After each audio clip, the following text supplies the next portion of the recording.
There are 7.888 billion people on the planet, and 9%, equating to nearly 740 million people, identify as LGBTQ+. If a classroom of 30 students is a lot, then this is more than just a massive amount of people.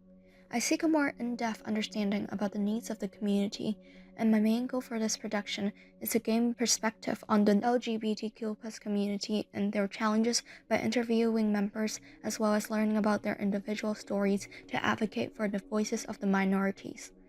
Now, I'm going to pass the mic to my narrator. Thank you. Let's dive in and explore the world of queer-related issues. First and foremost, an important question. No. Comparatively, yes. No. Yes. But what are human rights? Human rights are rights that everyone is inherently entitled to: equity, dignity, and respect, and the right to live free from discrimination and harassment. In other words, the guarantee of security of a person and the ability to live a safe life. That is what human rights are for. Now that we understand what the basic human rights are, let's hear the voices from the minorities of the LGBTQ+ community and listen to their stories. My name is Kylie or Kai, and I use any pronouns. Vivian Amare, and you can use whatever pronouns. I'm Magali, and I use any all pronouns. My name's Cleo. My pronouns are she, her. Homophobia and transphobia, homelessness among trans youth, and hate crimes. Probably discrimination against queer people and also the rising rates of hate crimes and violence against them. Trans feminine rights. That's a little tricky because there are a lot of problems we need to address. But I'd say that the most important one as of yet is the growing anti-trans policy in Alberta and Manitoba. I think the biggest problem is the lack of supportive spaces that the LGBTQ+ community has access to, not only publicly, but also privately, so within friend groups or homes. And really, not having supportive spaces like these can lead to a lot of mental health problems, like internalized homophobia or increased anxiety over fear of coming out. These are all very important issues raised by members of the community. This documentary will explore the most relevant and impactful current events within Canada that have happened and are currently happening in the recent years. As a few people have indicated, let's discuss the topic of discrimination. Homophobia is the prejudice against gay people. Transphobia is the prejudice against transgender people, or people who don't fit into the traditional gender norms, typically people whose gender identity don't align with their assigned gender at birth. These prejudices are often based on irrational fear, misunderstanding, and religious beliefs. They can also take on the form of bullying, assault, and the stripping of basic human rights from these individuals by governments and laws. In some countries, same-sex marriage is completely illegal. People can also be legally fired for being LGBTQ+, and they also have restricted access to certain housing. Well, specifically in Canada, there has been a high amount of hate crimes against queer people, whether it's for a basis of gender or sexuality, sexual orientation. Most often it is just based on people not knowing enough about queer people or believing that they are different and deserve to be treated differently. Hate crimes and violence against queer people can involve anything from just spitting in their face to even severe assault, and actually hate crimes against queer people have led to the highest rates of major severe injuries as opposed to any other form of hate crimes in Canada. Yeah. So trans feminine in itself generally refers to anyone who defines themselves as feminine or female presenting. Compared to, for example, trans masculine or non-binary people, trans feminine people have a higher rate of discrimination and violence against them, even in comparison to other trans people or other LGBTQ people. There's a lot of statistics, you can Google it, it's very interesting. But because masculinity is the norm in our current society, trans feminine people face both transphobia and misogyny, because presenting as feminine in a world where masculinity is the norm isn't really seen as a good thing. When we see a trans masculine person, we always think, oh yeah, that's the norm. They were feminine and they want to be masculine, everyone wants to be masculine. Masculinity is the norm. If we see someone who is masculine and decided to become feminine, that throws us off a lot more, I think. So the transgender genocide more so applies to the United States at the moment, rather than Canada. Although because of the anti-trans policies that are running in Manitoba and Alberta right now, it's kind of getting here. But mostly in the U.S. right now, there is a lot of laws that sort of eliminate the safety that all people have a right to, and putting a lot of people in danger to violence such as murder, assault, all of that, as well as discrimination. And there's a lot of issues when it comes to mental health and general health care. They're being denied in often cases, and there's no gender affirming care or anything like that. So they're pretty much just being pushed aside and abused, really. Because of this less supportive environment that queer people have, suicide rates among queer youth are much higher than among the rest of the population. And I know from personal experience that I have many queer friends with non-supporting environments who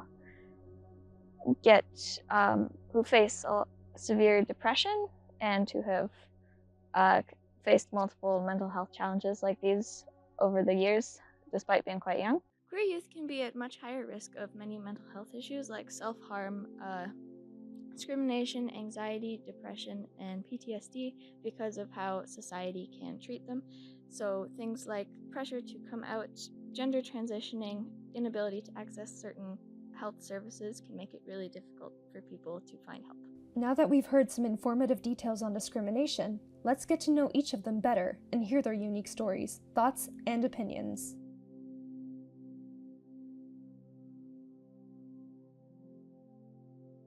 I myself am queer. I identify as agender, asexual, and aromantic. I'm also the advocacy prefect for my school, and that means I am very involved in queer issues and attempting to help my school resolve queer issues. Overall, I do, as the part of the queer community, want to see Canada be a better place for queer people. I am queer, probably. Some way, somehow. It affects me in the sense that I have a best friend who is trans, and these laws are quite scary, especially in terms of travel. And considering that they're kind of becoming a trend among governments, I'm scared that they're going to come here as well, and they're going to put my friend in real danger. And I don't want them to live in fear or be forced to live as someone other than themselves, because that's honestly hell. So yeah. I am an LGBTQ plus person. Of what specific type, I'm not certain, but there it is. So any decisions made governmentally or just anywhere where I live are going to affect me in some way. And the majority of my friends are also queer, so it affects all of us together. I didn't really know what queer or any LGBTQ plus terms were until I was probably in, let's say, 9th grade. That was when COVID happened and when I had a lot of access to the internet and I finally learned some things.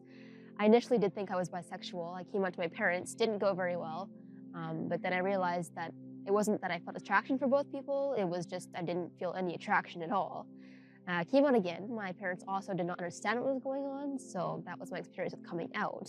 But overall, with my experience in the queer community and being generally out, I mean, I don't come out to everyone that I see, but people who know me know that I am queer and agender, asexual, aromantic. It has been a good experience. I surround myself with people who are either queer or allies, and that's about it. Stories to share? Not really. I have the classic, LGBTQ Asian family story in which everyone in my family is some form of transphobic or homophobic. You know, the classic situation.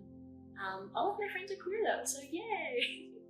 Well, it's not that big of a roller coaster. I'm really lucky to have parents who aren't mean to me about it, I guess. They're generally accepting, though they're not the best, but they're trying their best, and I appreciate that. But I first came out in middle school as bisexual. Now I'm not. I have no clue what I am.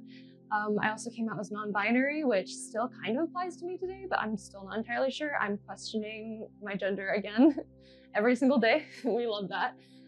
So it's been an easy ride for me, and I'm lucky and I'm grateful for that. And I know that it's not like that for everyone, but generally, I've had a good time with it, other than the existential crises. I grew up without a whole ton of knowledge about any other sexualities other than being straight or other genders, suffice to say. So I was really shocked when I came into middle school and I found people expressing themselves in different ways, loving whoever they wanted to, which I kind of fought against internally for a while. Not for them, but against myself. I didn't believe that I could ever be like that. However, the past few years with my friends and with family have really taught me that it's all right, and that expressing myself, however my sexuality or gender feels like it should, is okay. A lot of these issues happen because there is no knowledge about the queer community or LGBTQ plus people, or there's ignorance against them. And the only reason why hate crimes tend to happen, unless people are just being dumb, is because they don't understand what was going on and they are just scared or unsure of concepts that relate to queer people. Because they are talked a lot about in modern media, but they're not talked enough about that discrimination still occurs.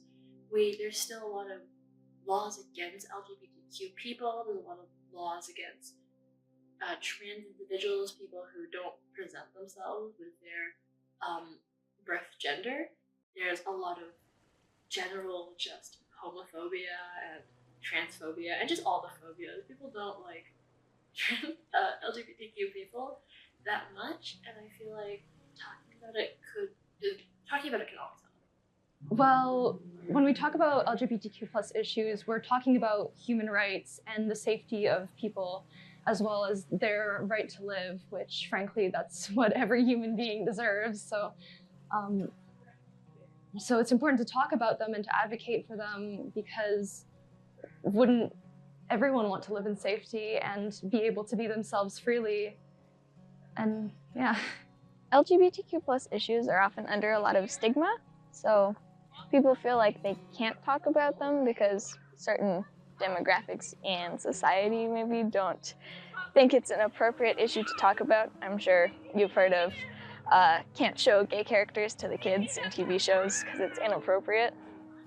So talking openly about queer issues really eases off some of that stigma and shows people that it's all right, that they should discuss things, share their opinions, and we can all work together to make a better space for everyone. As part of my school's Pride and Equality Club, also its leader, and as the advocacy prefect at my school, I have been participating in efforts to help the school learn more about queer people and queer issues and queer events and terminology. In addition, just as a general human on this existing plane, I try to tell people what I can about queer things, and if anyone has any questions, I'm always free and willing to answer. I think the most important part is transparency for queer people, so that anyone who is not sure about anything can learn. Obviously, I'm an author, so I've written books. I hope that helps. That's great. I am doing speeches to talk about diversity, not specifically in general, but in very concentrated communities. I do speeches about diversity and how we should diversify more. And yeah, I just talk to people about being gay. queer and all that stuff?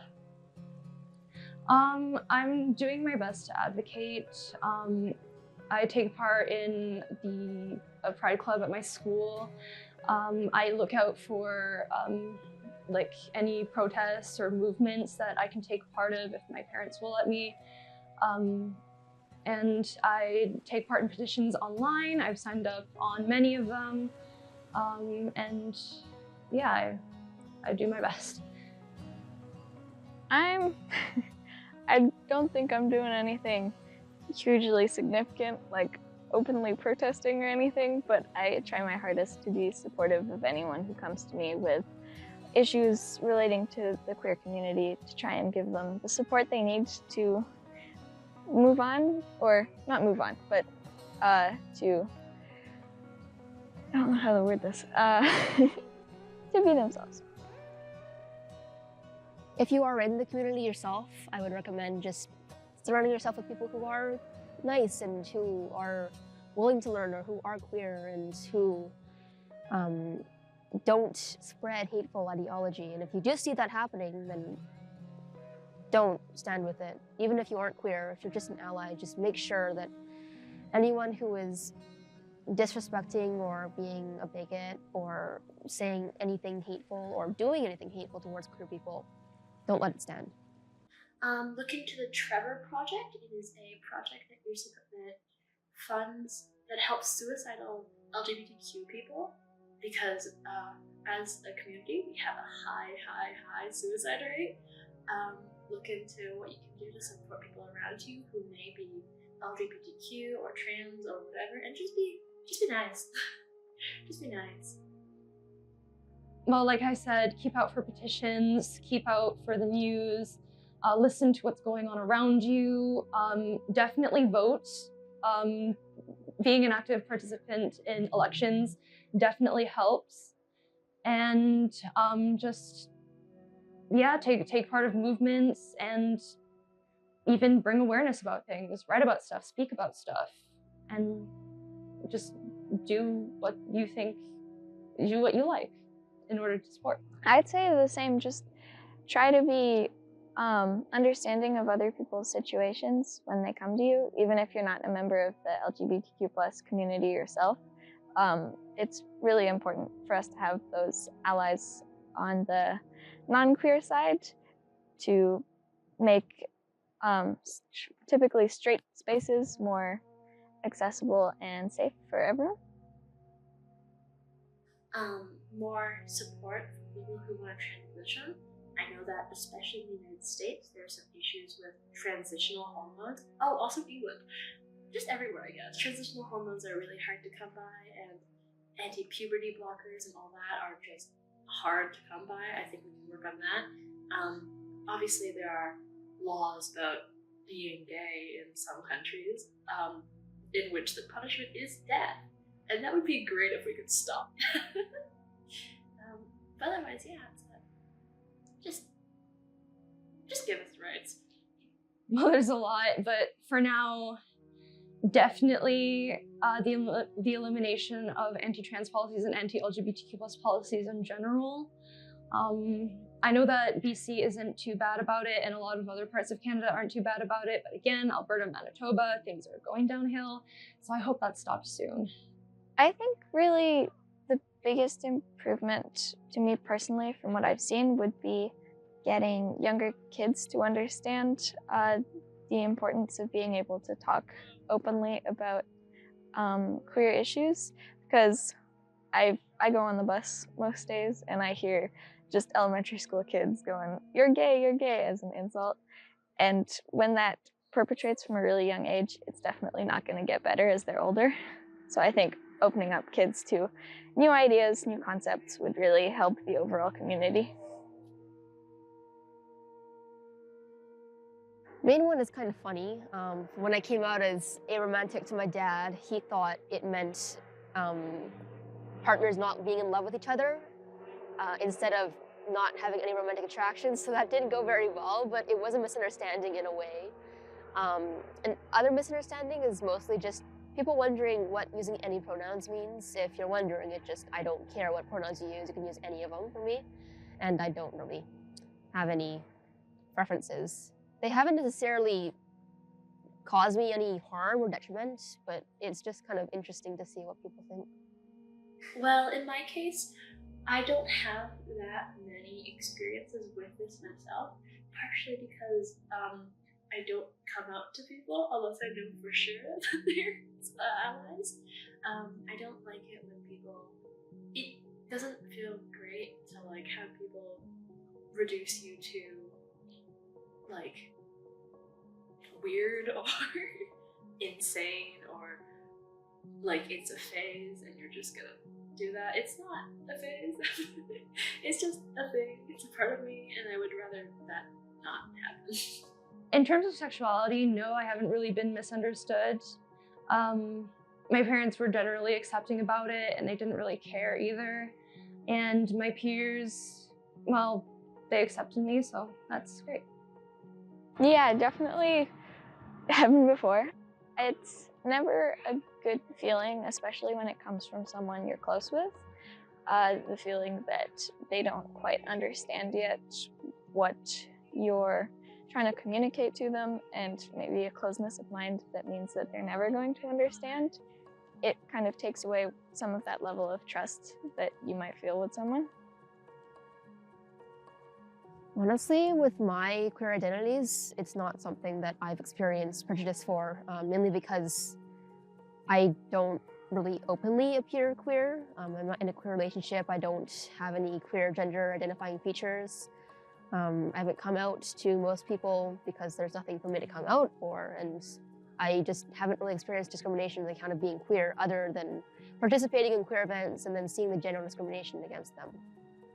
As I said before, I don't really come up to people. That's not my style. I don't like that. Again, ancient family, homophobic, transphobic, whatever.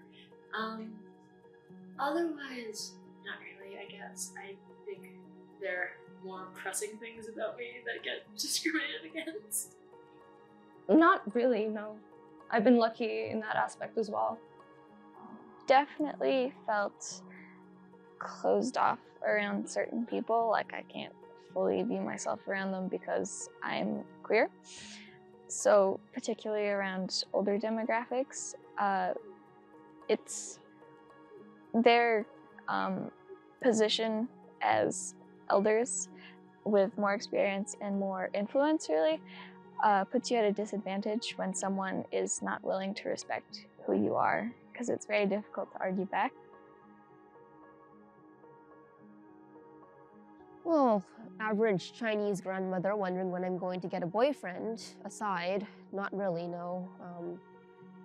I think that if people were to assume my sexuality, I wouldn't really care because it doesn't have much of an impact on me. I'm not going to correct them and say, actually, I'm not going to have a partner. It's just not something that I want to do.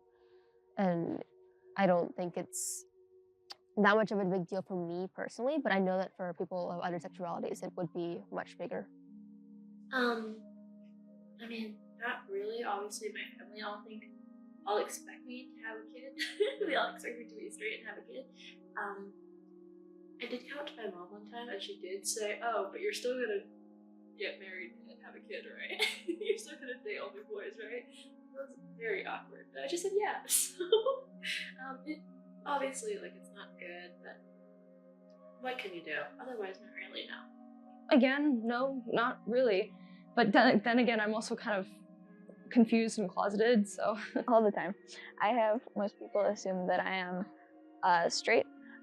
I guess I don't give off enough gay energy for them, but it doesn't offend me really, but it just feels kind of strange that someone sees me and immediately makes certain assumptions about me that are quantifiable in that way. Well, I've got some stuff. Most people will perceive me as a woman or as a female.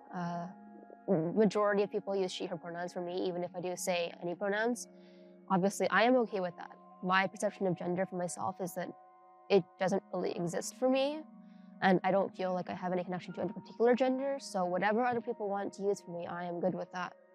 When people assume things about me, it's not much of a big deal.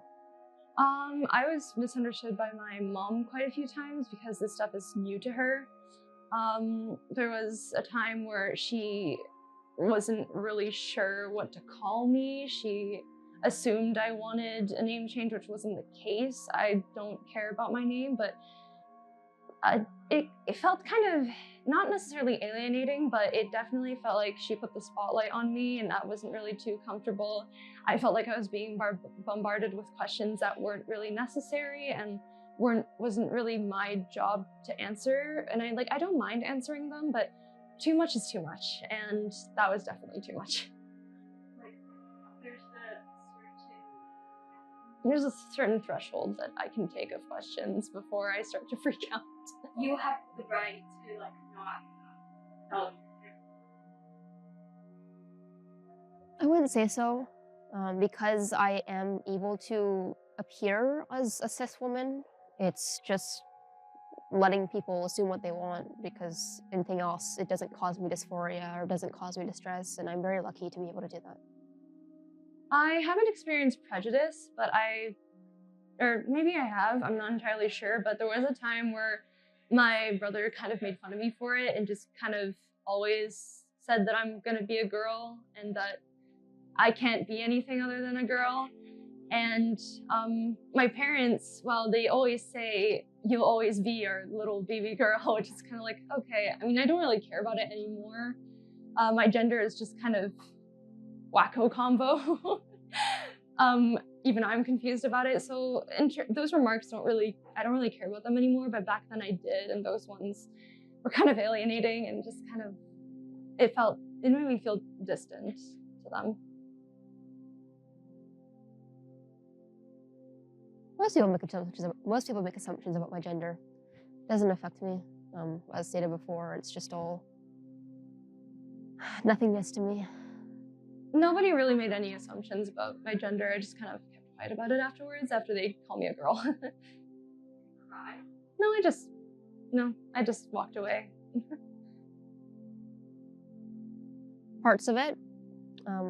There are parts that definitely are terrible for queer people, but having myself met some really good friends that are queer people at my school, and having friends in other places of Canada or around the world that are queer and that are a great community, I wouldn't say there are no queer communities or no accepting good communities, but there are definitely not no bad ones either. Well, obviously there's discrimination. There's always going to be discrimination. There's not a lot. I do. I feel like the majority of Canadians are really accepting and generally don't mind the LGBTQ plus community. If anything, a lot of them I find are allies, if not just a little bit. So yeah. I don't think all of Canada really has that. In British Columbia, we have a much more respectful attitude, I think, towards queer issues and queer people generally. More of a left-leaning province, whereas in other provinces like Alberta, I know that they've recently passed anti-transgender legislation that affects even some adults and largely kids under 15. So Canada as a whole, we're a bit of a mix, but I think we can get better. Obviously, it depends on which community you're in. The communities that I'm in, I don't think so. I don't go with communities that would tolerate discrimination. But I know that there is discrimination, whether it's in my school, around my community, my workplace, within my family. There is discrimination, but I try not to associate with that. As a whole, there is discrimination. I think that especially in high schools, it gets worse. Middle schools, high schools, not great in terms of discrimination, but I think it's honestly not that bad. There's worse things that could happen in a school. I think that as a community, Canada's just really nice about it. I feel like most of the discrimination is done by boys in high school, specifically cishet, either because of how they were raised, they're in the closet or in denial, or just because they want to feel powerful and feel like to fit in with their group, they have to be this way, which I think is the case with a lot of kids. Of course, it's not all high school boys, but generally, I don't want to stereotype them, but I guess the jockeys, yeah, the guys who think they're everything, I guess you could say. I think Canada definitely has a lot of discrimination, if not publicly, then in non-public spaces, so just one-on-one conversations or in families. Very negatively, with anything that is not inclusive. It's not a good feeling to be excluded for some unhelped reason. Like, you can't choose your sexuality or your gender, and to be discriminated against just because of that, it causes terrible effects. Okay, so I do have experience in this one because I was raised Roman Catholic, and not the fun kind of Roman Catholic, the very bad kind of Roman Catholic. With like the priests in the closets and all that. I think it's really damaging to how you feel. I think it makes you feel a bit like a monster, a bit like you're sinning every single time you breathe. It's not a great feeling.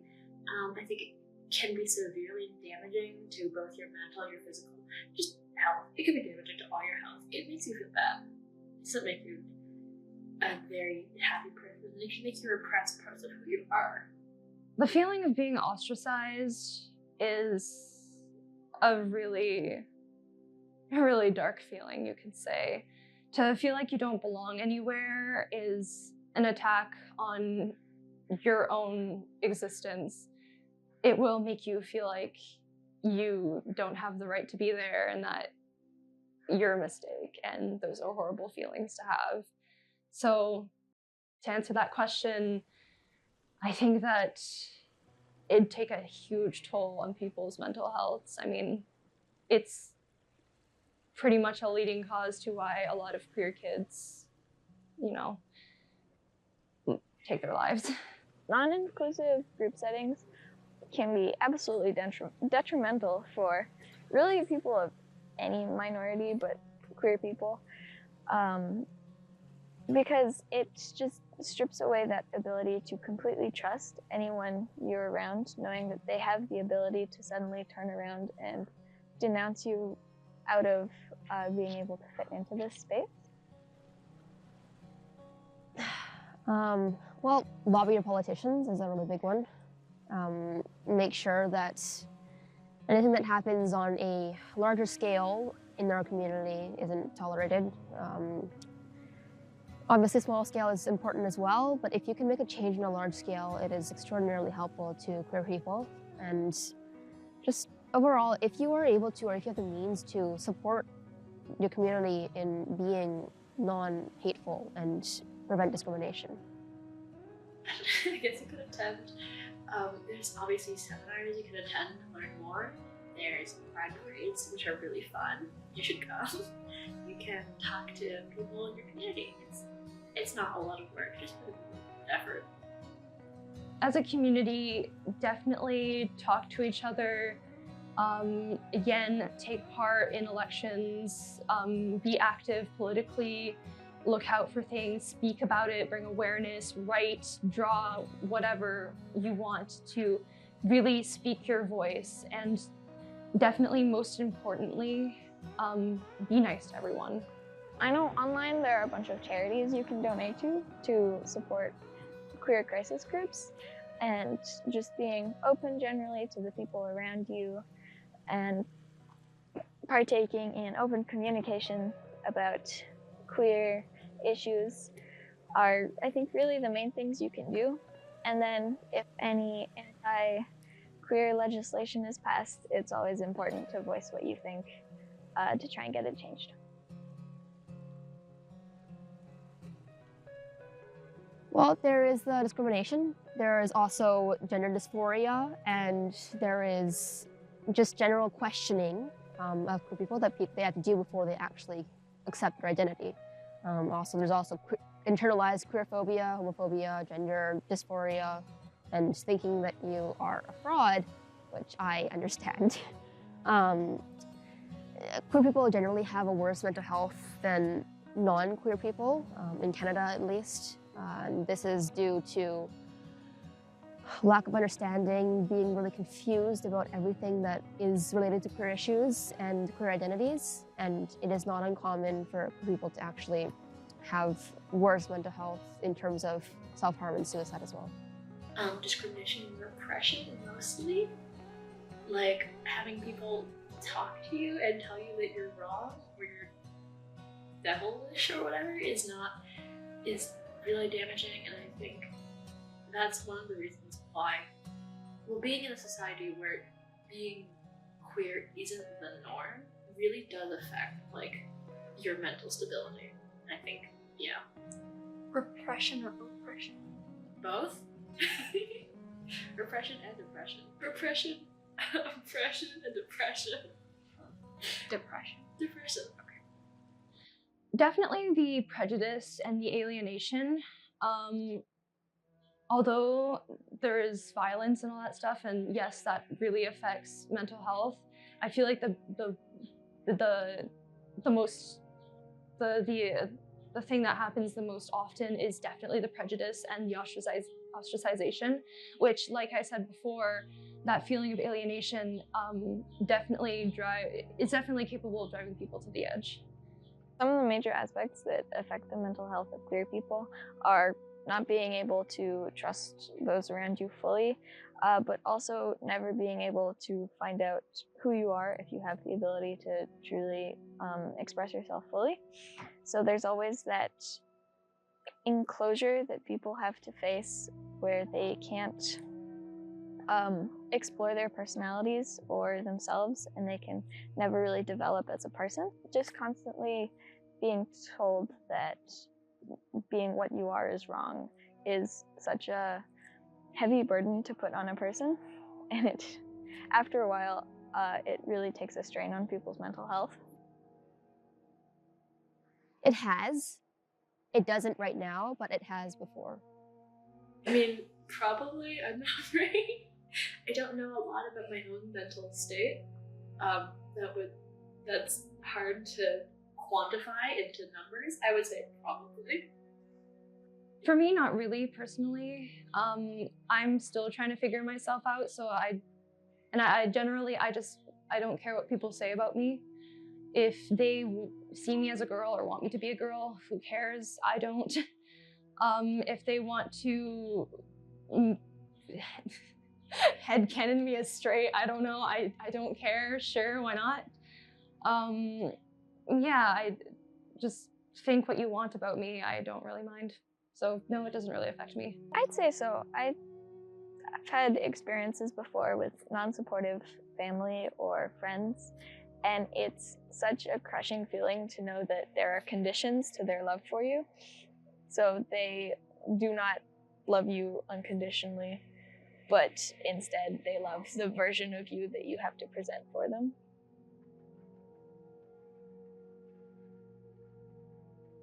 To be honest, there's not an adequate amount of mental health support in general, but definitely not enough for queer youth. I think there's the same amount of support for queer people as there are for non-queer people, which is good. I think there could be more because queer people do tend to statistically just have more mental health issues than non-queer people, but otherwise it's not bad. No.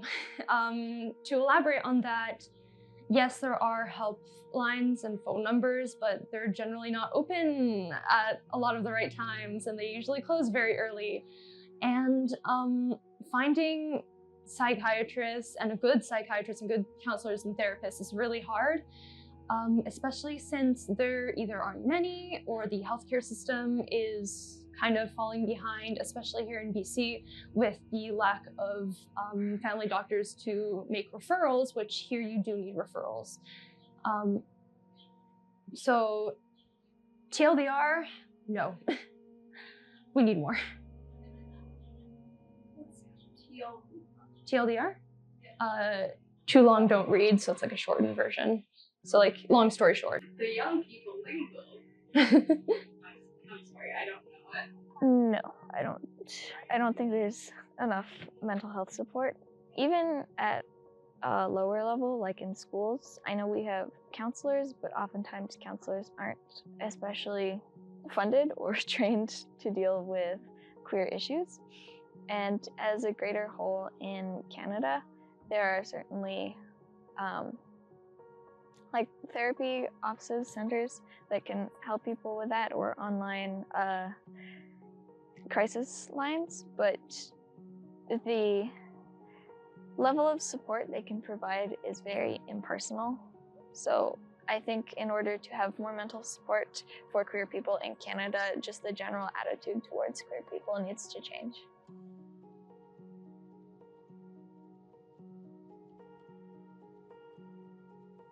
There definitely could. There could be certified queer therapists or counselors who understand queer issues, and there could be improvements to the gender diversity and sexuality and gender identification laws that prevent people from accessing health care or anything like that. Obviously, as related to the events in Alberta recently, that's a very big step backwards and will cause very negative effects to mental health for Albertans who are queer. That's a fun one. I mean, there probably can be. I'm not very educated on how our system operates right now in terms of mental health. I know there's the hotlines and therapy and all that, but outside of privatized mental health care, I don't think there's a lot of specific support. So maybe work on that. Otherwise, it's not. I don't know enough to say. Absolutely. I feel like, first of all, again, the help phone numbers, the stuff like that, definitely needs to be improved. I understand if there's not enough workers because it is a hard job, but they need to be open during the early morning because I'm pretty sure that's when everyone is mostly having their crises. And again, like, queer struggles is, I wouldn't say it's a unique struggle, but it's definitely something that not everyone goes through, and that applies to everything. So I feel like having more opportunities for queer people to kind of be those therapists and counselors will definitely help with a lot of kids going through stuff and a lot of other people going through stuff. And they're in general, not just in terms of queer mental health, like there needs to be more mental health support in the systems. I think so. I think a lot of the changes that can be made certainly rely on government systems, either provincial or federal or municipal, really. So if they put in the efforts to try and make queer people more seen, then certainly a lot of our society or businesses would follow suit, which would cause more mental support for queer people in Canada. I have no more questions, but anything you would like to add? No, just be kind if you can. Thank you. Okay, thank you. Chris! Thank you. Thank you. Anything else you would like to add? No, thank you for having me on your interview. In summary, discrimination affects queer people in many different ways. This is why it's important to reflect on your actions and comments and determine whether it is helpful or hurtful. Discrimination can come in many different forms, sometimes even invisible to the speaker or perpetrator. This makes educating ourselves and others incredibly important, even beyond just the topics of queer struggles and current events. Now, let's hear from the director to conclude this documentary. Through this journey, I have learned a lot about how others think and feel about what is needed to change for the LGBTQ+ community. All of this will help me further build empathy and continue to support the community as a member myself.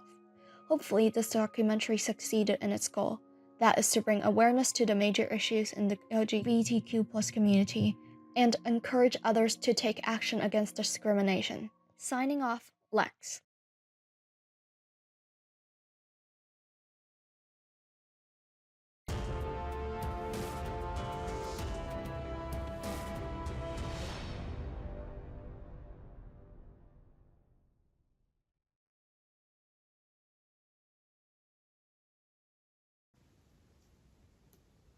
Camera rolling? Yep. Okay. Hi, I'm Lex. I'm the creator of this documentary, and this is a few months after making of this film. And I just want to share my recent personal experience and my struggles through this time. And I've been experiencing transphobia and general unacceptance from my parents.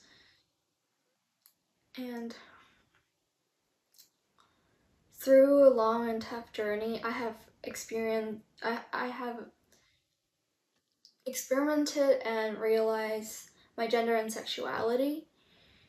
But I distinctly remember when I was younger, I was on a walk with my mother and she told me not to be gay and not to be trans. And ever since then, it's been engraved in my brain. These two sentences that seem so harmless then to my younger self who didn't understand what being gay and trans meant, it now deeply affects me because I fear rejection from my parents and may have contributed to the development of my internalized transphobia. When I was in grade 6, I came out to my mother and went to bed crying because she told me that she did not accept my sexuality. And ever since then, I've had a fear of bringing up LGBTQ plus topic with my parents. And in grade 8, I realized I didn't really identify with my gender at birth. And I fear it coming out because the last time I did, she hurt me. And it contributed to the worsening of my mental health. And during the summer, I would just lay in bed in paralyzing depression and fall asleep in the middle of the day.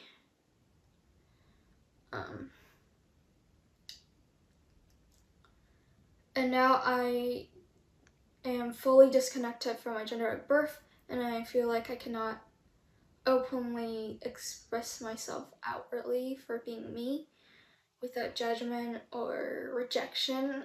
And linking back to this documentary, one of the members of the LGBTQ plus community have brought awareness by talking about the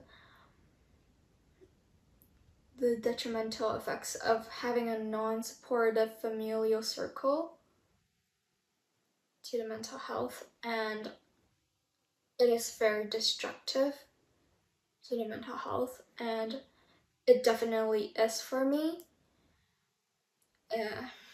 It's like building blocks. You knock one down and that's the catalyst and everything else falls over, and there you have it, a crisis.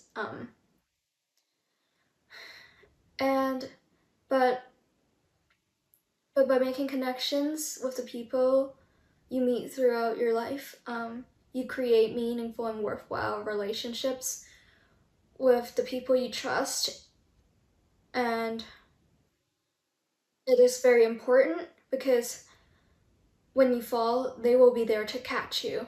And the reason I decided to make this documentary is because I want others to feel safe and be safe and avoid falling into the deep dark hole of mental crisis. And to all the people who have supported me through my tough times, you know who you are. I am immensely grateful for everything you do and the support you give me. And I know you will have a fist fight with whoever hurts me.